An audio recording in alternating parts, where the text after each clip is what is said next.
Awesome. So last week we started talking about memory.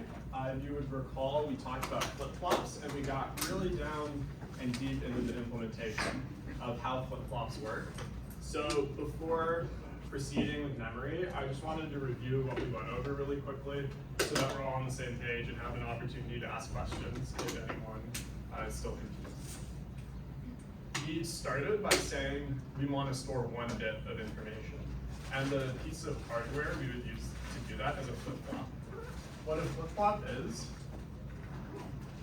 we drew a box to represent it in our circuits. And we said we can give it one bit of data here. And the output of the flip-flop is stored in the M port. Okay? And we said we're allowed to update the flip-flop on every time this write port goes from 0 to 1 and back to 0. So if the bit or the signal that I put in this W port looks like this, I can update the value of M with whatever D is here and here when we go from 1 to 0 and then 1 to 0. So the next thing we talked about was the register, which we said was sort of like a flip-flop, and that you had data, the write port, and also memory. But this time, instead of only one bit, we can store as many bits as we would like. So to simplify that, I'm just going to write n here to represent n bits. So that could be 2, 4, 8, whatever we want. And we said that the way to implement this is just by having many of these together. Next, we want to talk about RAM. When we think about memory in computers, we don't normally talk about flip-flops or registers. We're talking about the memory that's used to run our machines. So where we store the program and where the programs store all its data. And RAM is the place where that happens. Very, very briefly, I mentioned that there's two different types of RAM, SRAM and DRAM. SRAM is called static RAM and DRAM is called dynamic RAM. The core difference between these two is that SRAM is a little bit smaller than DRAM, but also faster to access. DRAM is bigger, but slower to access. We'll talk about why we have both of these, but as we go through the lecture, if you want to think about, hey, why might we have two types of RAM? That will get the juices flowing for a really big aha moment a little bit later. Finally, we mentioned persistent storage, so that's stuff like flash drives, the disk on your computer, anywhere where you don't have enough space to fit it in here, you'll put it in persistent storage. A key difference between these two is persistent storage doesn't need power to be maintained. So for example, if you have a flash drive, you don't need to keep it plugged in to store the data, whereas RAM needs power to be maintained. So if you're running your computer, for instance, and you turn it off, anything on it that isn't RAM will probably get erased. Okay? Are there any questions about this stuff that we covered last week? Cool. So one thing I want to highlight is there's two axes that we can talk about with these storages. The size or capacity of the storage, how much we can fit in them, and then how fast it is to access data from it. So if we say, for speed, flip-flops are really fast to get access to. For example, flip-flops and registers, I should say, because this is what's actually on the chip. Right? It's very close to the CPU, and so it's really quick to get at it. And the technology is conducive such that it doesn't take many CPU cycles, which we'll talk about a bit later, to actually get to this memory. On the other hand, persistent storage is really slow to get access to. A really, really exacerbated example of that is storage that's in the cloud. Right? The cloud is a version of persistent storage, and in that case, you have to make a network call to some storage house, some database to get your data back. And you could imagine that that would be much, much slower than something that's just right on your chip. And as we go down here, this like falls on a spectrum, right? Flip-flops are the fastest, registers are a bit slower, RAM is a little bit slower, the persistent storage is the slowest. Now, on the other hand, we have persistent storage is the biggest, but flip-flops are and registers are the smallest, right? So flip-flops store 1 bit, registers store a handful of bits. On a computer, we might have 32 or 64 registers, so that's not a ton of data, whereas for system storage, you might have 512 gigabytes or a terabyte. It's much, much bigger. Right? And you can see there's a bit of a trade-off here, speed and size. So last time we talked about the different types of memory, and we started talking about how should we organize our memory. If you remember, that's the second question that we asked, and that's what we're going to go into right now. Given these different types of memory, how do we make them work for us on our computers? Given these axes, it's probably not too surprising that of our memory, we want a very fast and big memory, right? So I'll write our goal.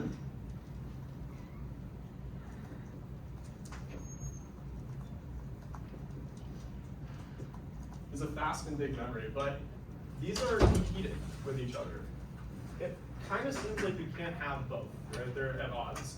If we have a fast memory, then it's certainly going to be small, but if we have a or a big memory, then it's certainly going to be slow.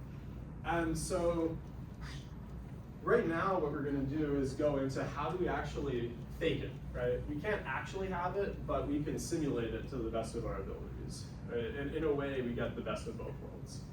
And to do that, I actually want to start with a quick analogy. So this way. Does anyone have 2 books or binders by any chance that I can borrow?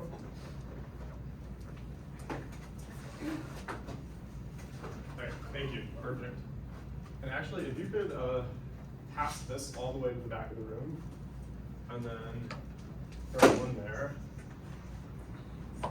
Okay. So we just saw 4 books. Pretend that those are like collections of books. Okay? I, as a reader, have a ton of books, and I really want to, 1, be able to store all of them, but 2, I want to be able to access them really quickly when I want to read something.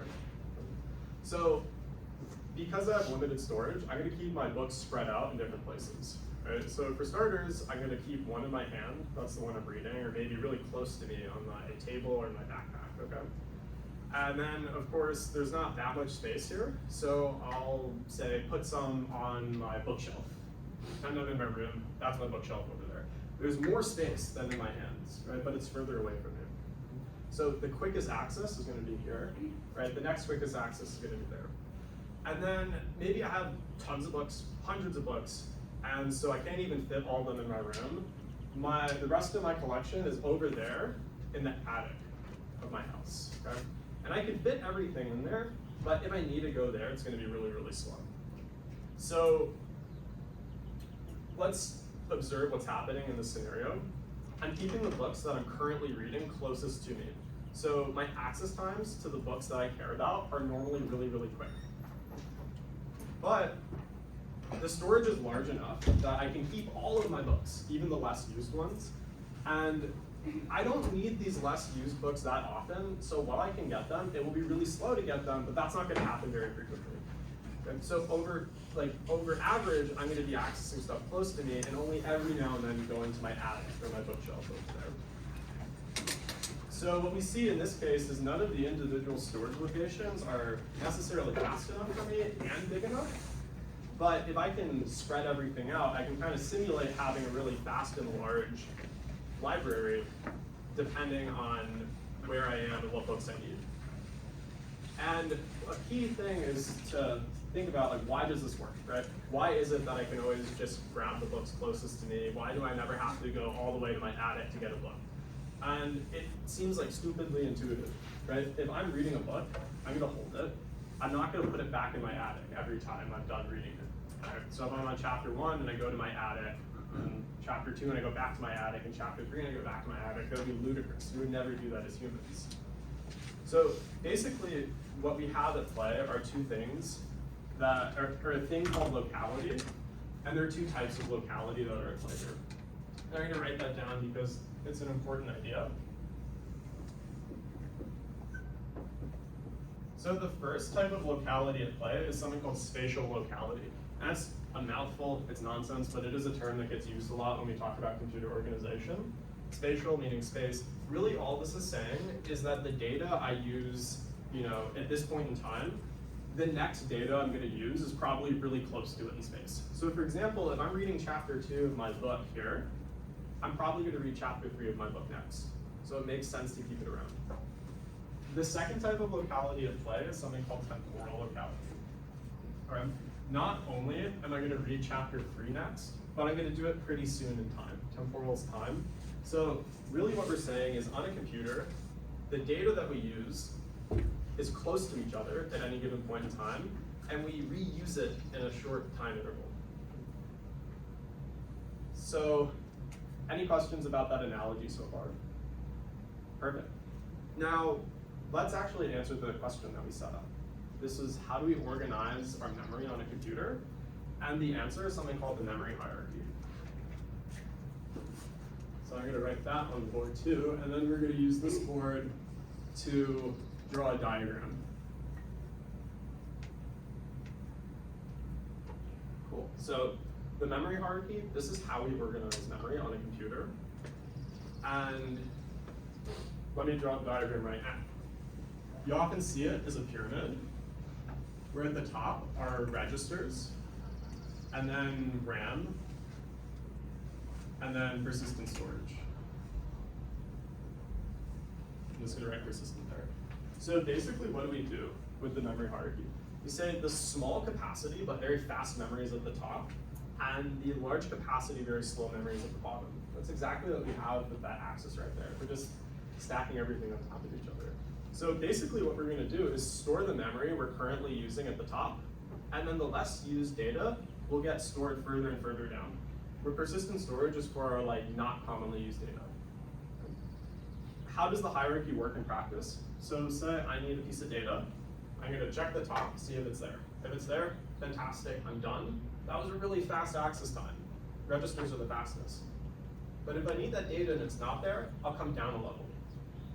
Ask if it's there. If so, that's fantastic. That was pretty fast still. If not, I have a big enough memory that my data is going to be somewhere, so I'll just go down another level.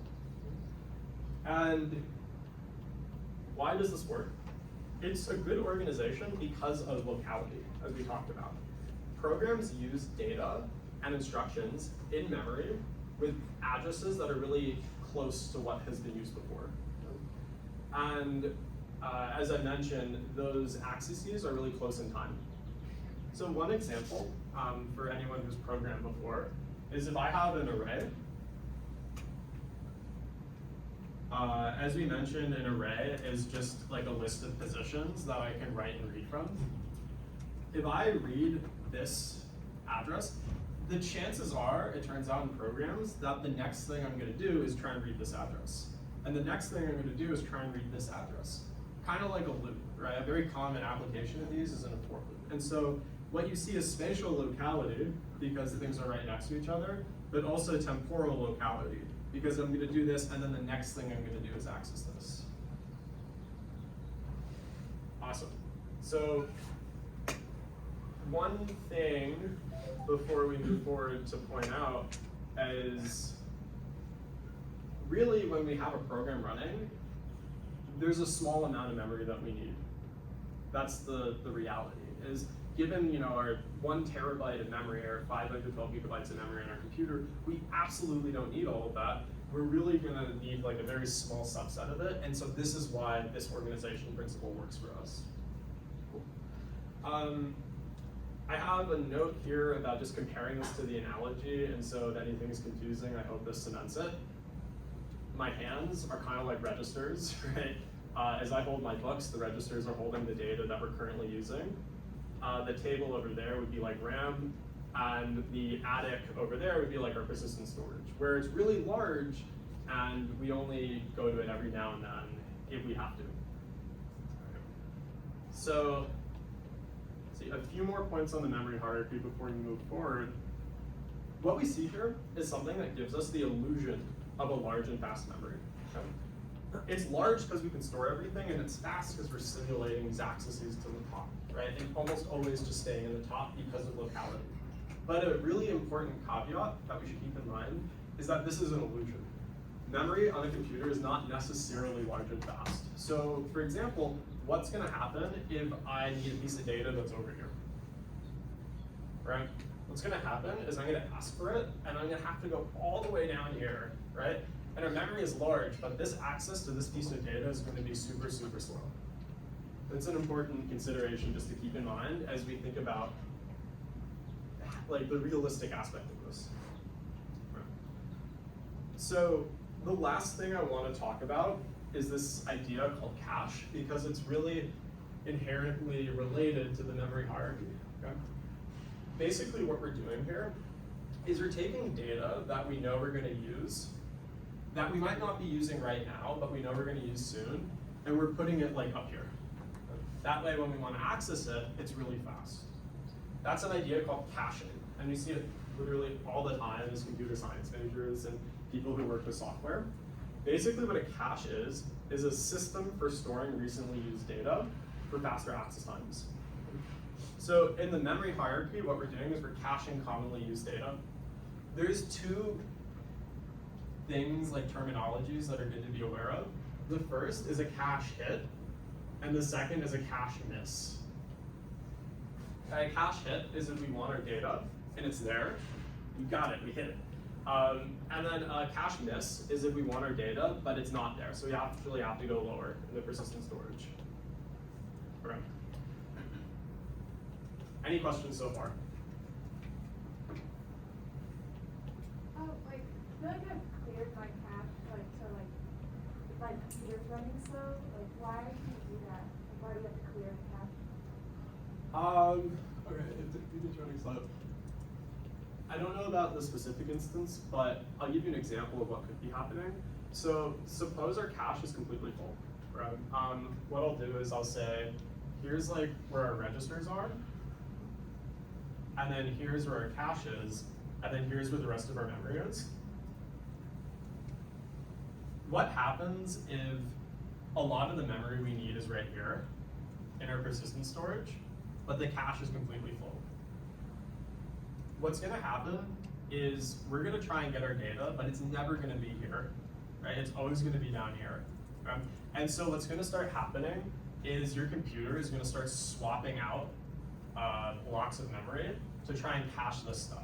Okay, so it's gonna take this chunk and put it back, and then take this chunk that you needed and put it here. Okay? And it's gonna keep doing that over and over and over and over and over again. And so on all of your memory accesses, you're not actually coming here for your memory. What you're doing is you're coming here and copying it over here, and then going all the way to the bottom and coming back up. And so on every single access, you're going to persistent storage, to persistent storage, to persistent storage, to persistent storage. And what happens in that case is you are essentially losing the illusion of the fast memory. You have your large memory, but it's super slow because you're just doing like the weakest link in the chain. Does that make sense? Sweet. Are there any other questions? Pranav? Where's the cache in the memory hierarchy? We're going to talk about that right now. So I asked a question earlier. Why do we have two different types of RAM? We have SRAM and we have DRAM. Does anyone have an answer to that? And the hint is very related to what Pranav just asked. Exactly. So Akshay has the answer. Basically, SRAM is the cache in our memory, and DRAM is like our main memory. So when we think about the von Neumann model, the RAM is really going to be DRAM. And then SRAM is like this more practical, how do we organize computers cache. So what I'll do is I'll erase RAM here, and I'll add another layer in our memory hierarchy, and draw it like that. So this is where cache is. But it gets even more fun, and we're gonna go one level deeper. Of course, you can go even more levels deep as you actually design real systems, and say, hey, what if instead of just having SRAM, I divided it up even more, right? If I have small memories that are really fast to access, I can do better at caching. So what you might see is actually 3 levels of SRAM, L1, L2, L3, where L1 is even smaller than L2, which is even smaller than L3, but L1 is faster to access than L2, which is faster to access than L3. And as we access our memory, we can amortize our speed while still maintaining a large memory. So that's actually what you might see. this is our full picture of the memory hierarchy, where we have registers and then our SRAM, which is divided into levels, DRAM, and then disk, right? Persistent storage. Persistent storage could be something that you have locally. It could also be like a web server, or like a database in the cloud, as we talked about. The key takeaway is the device at level, the top, is small, but really fast to access. And as we go down, it gets even slower, but it's much bigger. And this all works because of locality. And we're going to access here, we're probably going to access here in the future, right? And only every now and then we have to come down here. And that is memory. That's all I have prepared for this stuff. Does anyone have any questions before we move forward? James? What is SRAM and DRAM? SRAM stands for static RAM. DRAM stands for dynamic RAM. And as we mentioned briefly, RAM stands for random access memory. The idea is you can address into it, so you give it an address and jump around in memory instead of accessing it sequentially. Nicola? When you say locality, do you mean like if we talk about the physical hardware of the computer, the like certain registers are close to each other? No, so what I mean by locality is how you access memory in a program. If you access, say, the first element of an array, you're probably going to access the second element of the array pretty soon. And so that's a little less physical. It's more on a programming side. Also, though, if the registers are closer to the CPU, it's going to be faster to access them, right? Because that's just how like physics works as well. Yeah. Any other questions?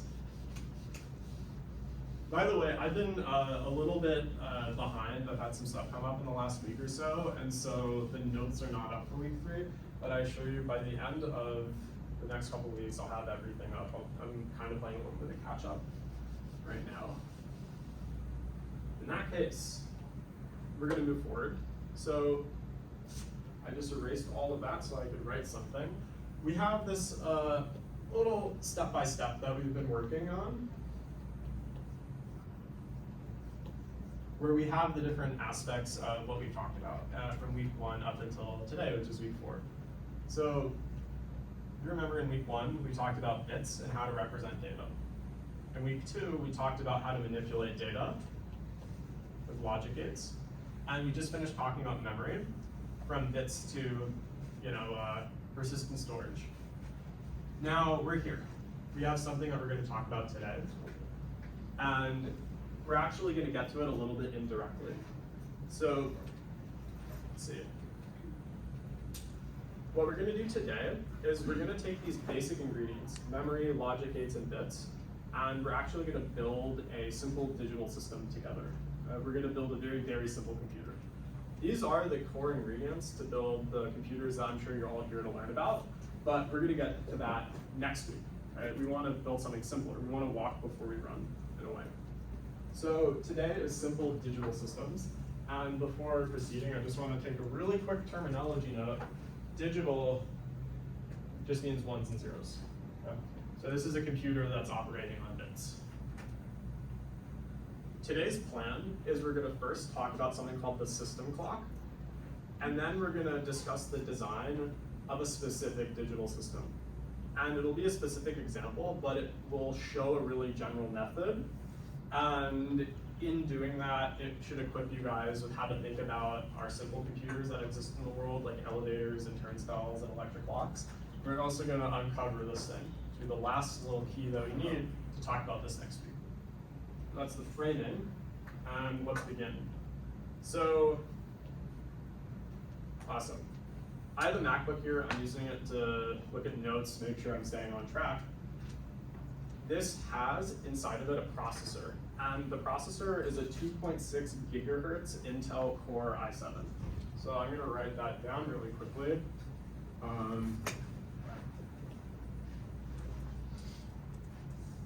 So what does this even mean? The Intel Core i7, this part is just what it's called. It's the brand name. Core in this case means CPU. And this here, well, I asked, does anyone know what this is? If you do, just shout it out. Clock speed, yeah, clock frequency. Okay.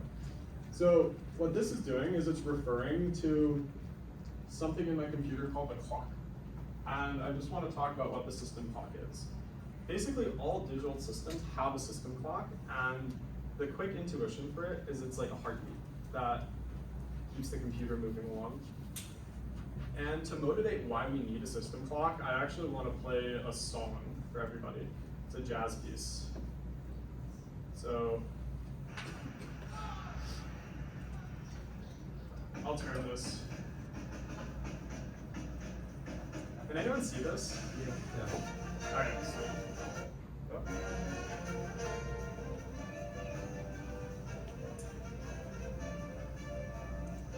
Alright, so this is a song called Swing That Music. It was originally written by Louis Armstrong. And this performance here is with the artist named Wycliffe Gordon. And Wycliffe Gordon is this guy here, playing with the jazz orchestra.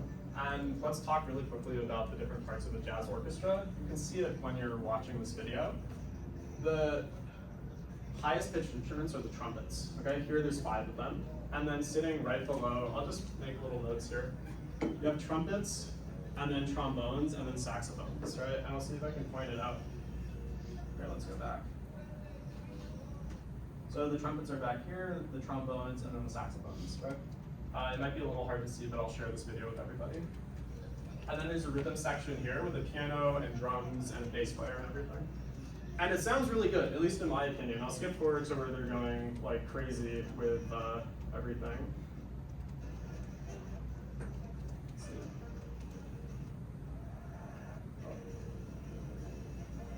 You can hear it, like there's a ton of stuff happening all at once, right?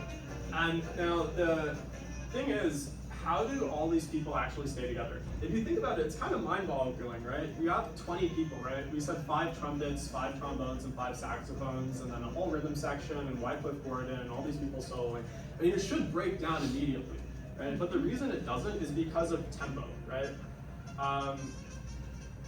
This is a solo break. It's a terrible time, but basically,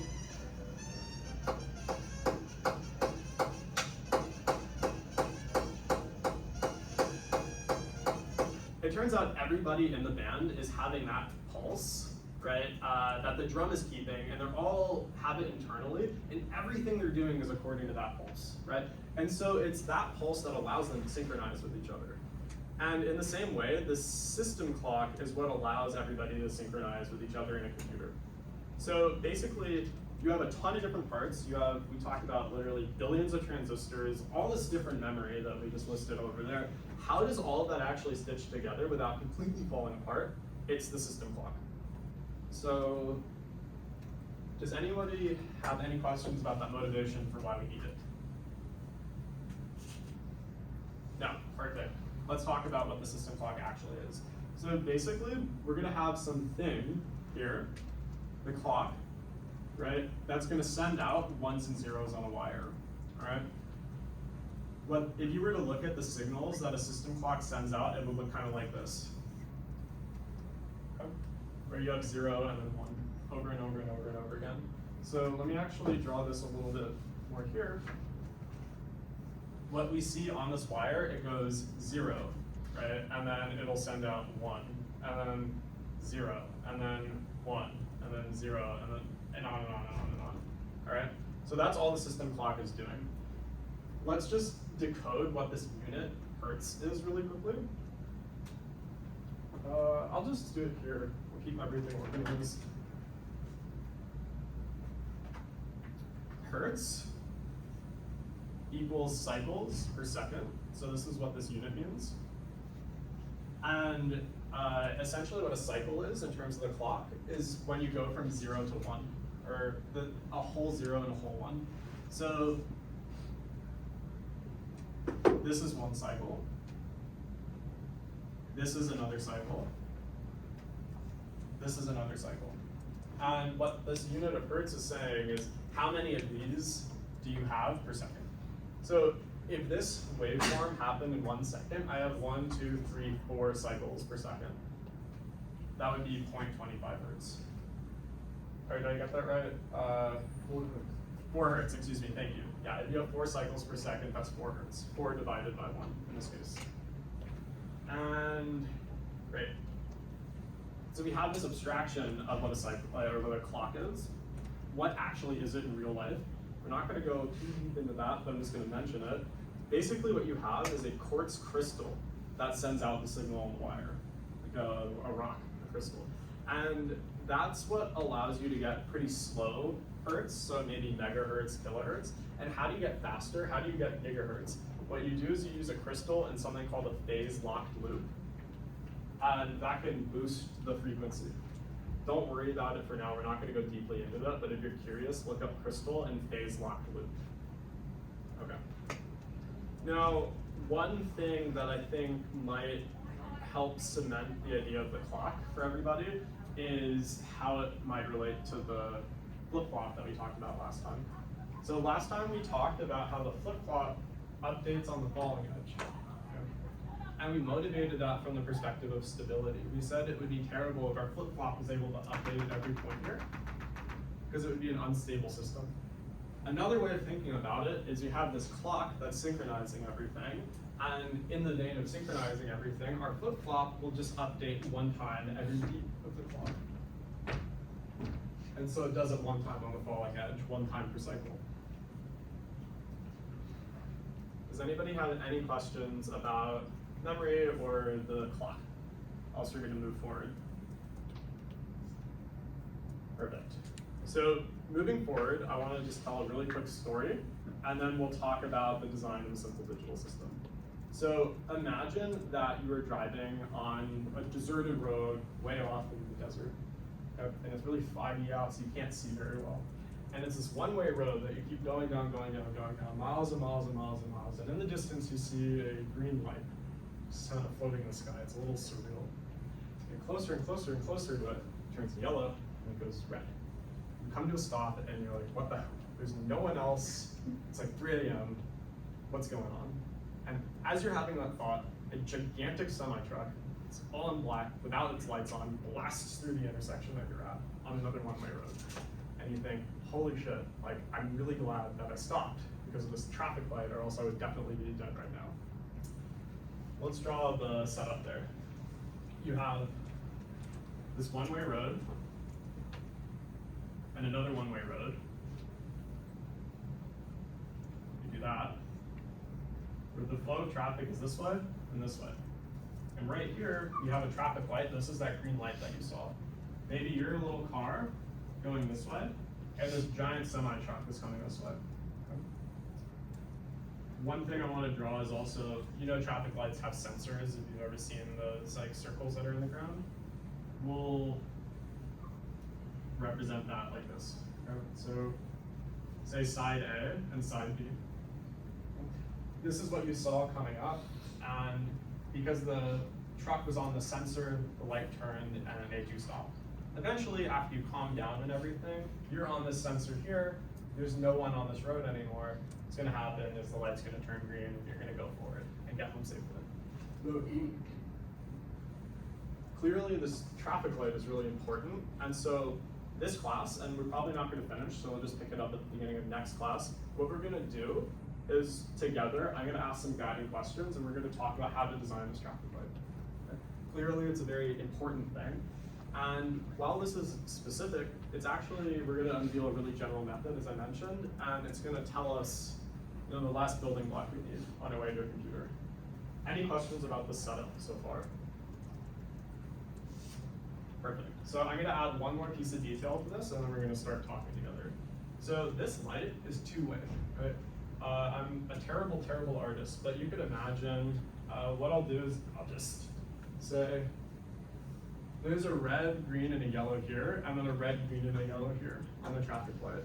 And so it's like a two-way light. This isn't helping.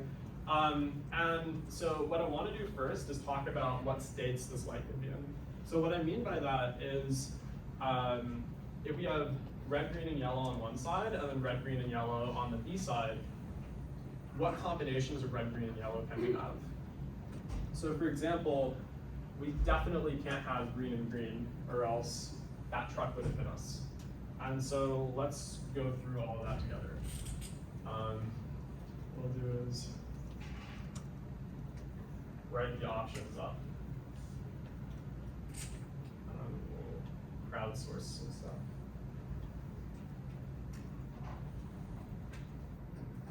And then this looks like yellow, right? Brown. Pretty good enough for us.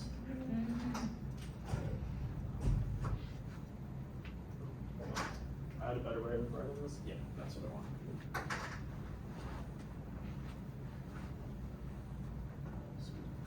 Sorry about that, guys.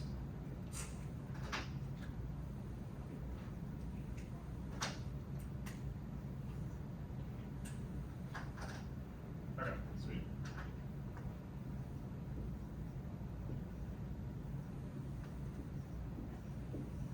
All right, so there's 9 possibilities, right? What we're saying here, this is light A, so this side, and this will be light B, this side. Okay? What we're saying is this state would be if both lights were green. This state would be if the light A was yellow and this was B. And so let's go through this. I said, you know, to start off with, we definitely can't have this state, and it'd be terrible if things were green. So I think what we should do now is we should just go clockwise around this thing, and we'll go clockwise around the class saying we think the light should be allowed. So Edward, do you want to start us off? Yeah. Can we have this state? Yes. Why? One side One side should eventually stop, but let me ask a question. What would happen if the truck was approaching a yellow light and we were approaching a green light? Yeah, might crash, might die. That'd be really bad, right? So should we keep this state? Yeah, I wholeheartedly agree. You can't You know, cross an intersection on a yellow though. well, you can cross an intersection on a yellow, or I hope you can, because I do it almost every day. I mean too, but. Let's see, Nicola. So we have this in the upper left corner where light A is red and light B is green. Sure. Yeah, I like it. All right. Let's use blue for this one. We'll just put a little check mark. Joe, how about this guy here? Should we allow that state? Yeah, let's allow it. Yeah, I think it looks like a really good state. This is a case where maybe the light has stopped and we need to come to a stop at the yellow light, hopefully not below the intersection like Sasha said, and then we'll stop and then eventually the other light will turn green. That would be awesome. Let's see, James, how about this guy here? This is red and red. Should that be allowed? Yes. Yeah, I think so too. Be a little boring, but I think it should be appropriate. And Sam, how about this guy here? This is where our light is red and the other light is yellow. Yes. Yeah. This is, you can see this is symmetric, right? This is just the same case as this guy here. Yeah. Jorge, we have light B is red and then light A is green. That's allowed, yeah. Yeah, that looks good to me too. And then Pranav, we have light B is yellow and light A is green. That's not allowed. Yeah, that would end in disaster, death and fire. And then finally, yellow and yellow. Let's see, Sasha, do you want to answer that one? Yeah, that'd be bad. Maybe according to your rules, it would be fine. Awesome. So we did this. These are the possible states of our light. I think I want to make one little tiny edit, not because it's wrong, but because we want to make a really, really simple light together, just for instructional purposes. Let's say that this is not allowed for the time being. All right, so what that means is like basically a light will be red and yellow, and instead of this light going from yellow to red and no one moving for a little bit, it'll just change immediately to red and green. And so that's technically like allowed. Maybe it's not too safe if you have pedestrians, but this is a deserted street, really far away. There's no people to worry about in this case. So basically now what we've said is we have these states here. There's 9 possibilities for how these combine, but to have a safe light, we really only have 4. And these states were, let's see, red and green, and then we have green and green. finally yellow and yellow. So here in this diagram, what I'm saying is basically like light A and light B, right? Light A can be red, light B can be green, light A can be yellow, and light B can be red, so on and so on. So, fantastic. The next thing I want to talk about is we have the states that our light could be in, but we'll be in any one state at a given point in time. How do we get to the next state? Right? We don't want our light to always be red and green, that would be a mess. So the first thing that we're going to do is we're going to say, okay, what are the inputs to our system, right? Like what information can we use to actually make these transitions? And that comes back to these sensors, A and B. Okay? Basically, these are what's telling us if there's a car. And the only reason we would want to change a light is if there's a car available. So for example, sensor A is saying, there is a car on me, or there's not a car on me. So a question to everybody is, how many bits do we need to represent this piece of Boolean data, this logical value? I see a 1. James, what should a 1 represent? The car is on. Yeah, so if the data point A is a 1, that means a car is here. And similarly, if the data point 0, that means, if the data point is 0, that means a car is not there. So we'll just write that really quickly here. So A equals 1 means car, and like A equals 0 means no car. Any questions about that?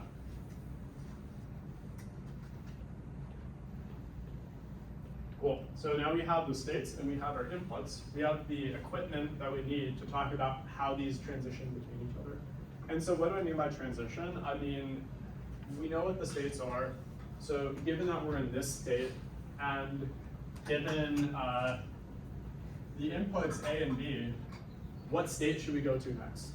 Okay. And this is just user intuition. How does a traffic light work?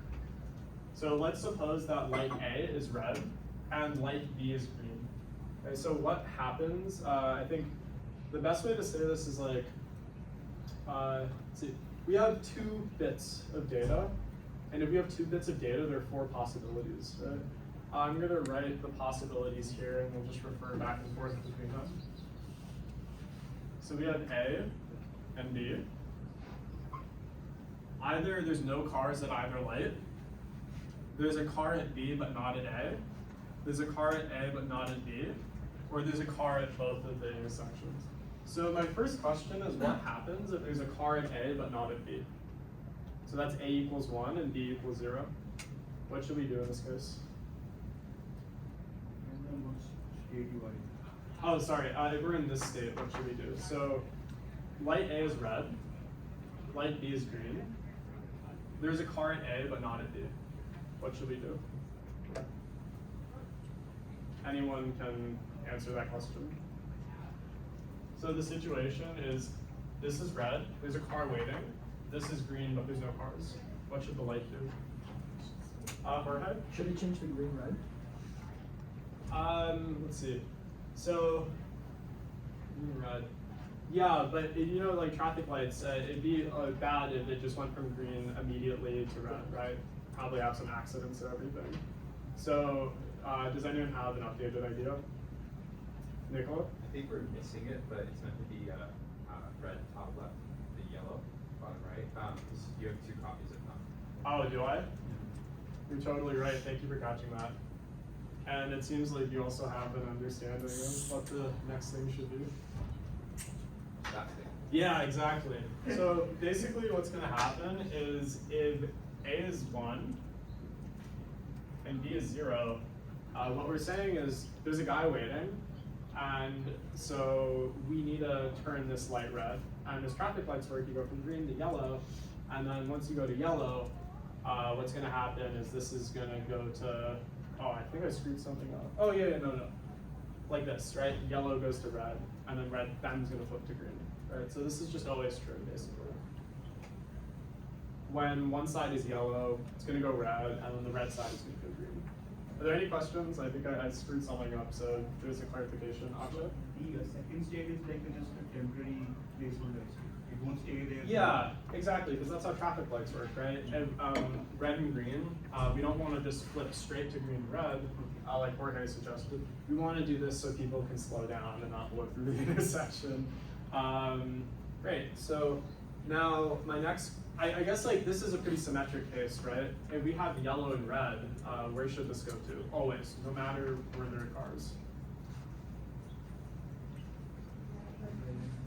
Yeah, red and green. Okay, sweet. So we have most of our transitions down. I guess what happens if we're here, green and red, and we have A equals 0 and B equals 1. So that's the case where there is a car waiting at the red light on B, and there's no cars at green. Where should we go next? Yeah, Akshay says that we should go this way. So this is B equals 1, A equals 0. Okay. And that's basically it, right? This is how our system is going to transition. I'm going to add in one extra thing, right? Which is we're here, right? We know what we should do when A equals 1 and B equals 0. Right? But what should we do in the other three cases? Yeah. So if there are no cars, right? Then we don't actually care to change the light. So if A equals 0 and B equals 0, we don't care to change the light. Josh, you have a... I like the logic complaint, which is that if you're waiting at B, but there are continually cars coming at A, you would never ever go. Right, so good complaint. We'll chat really briefly about that later. For this setup, this is a really deserted area, right? We're deep in the desert, there are barely any cars. It's a miracle that there is even a truck in the first place, right? And so we're not gonna run into that situation for this design.